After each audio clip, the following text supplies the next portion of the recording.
আর যমুনাকে দর্শন করে আমি যে যমুনার গণবাঞ্ছনা পূর্ণ করবো। শ্রীমতী রাধারানী কোথায়? সেই রাধারানী কোথায় যাকে নিয়ে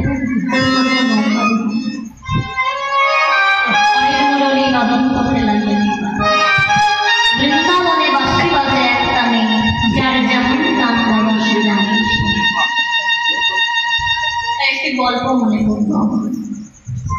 এখন এক ব্যক্তি, আগেকার দিনে বাবা তো এমন হাট বাজার কাছে কাছে ছিল না। কি করতো বাবারা? মাথায় করে বৃত্তি করে সবজি শাক সবজি যে যার ব্যবসা করতো নিয়ে নিয়ে গ্রামে বিক্রি করে দিলাম, তাই তো? এবার তখনকার দিনে চার ব্যক্তি একটি গাছের নিচে বিশ্রাম করছে।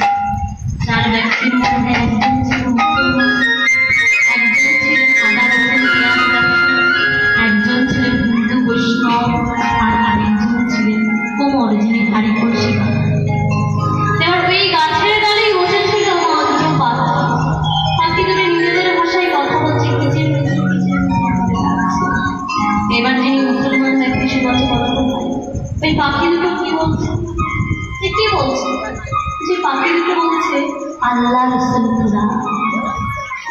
এবার যিনি পেঁয়াজ রসুন ব্যবসায়ী বলছে না না না, ওই পাখি দুটো বলছে পেঁয়াজ রসুন আদা। তাই এবার আবার যে কোমর কলসি বানায় সে বলছে না। আরে শোনো শোনো, কি হাড়ি কলসি আদা বলছে? পাখি দুটো বলছে, তিনি বলছে পাখি দুটো বলছে হাড়ি কলসি নাদা। এবার যিনি হিন্দু বৈষ্ণব ছিল তিনি বলছে আরে না না, এসব কিছুই বলছে না, পাখি দুটো বলছে হরে কৃষ্ণ।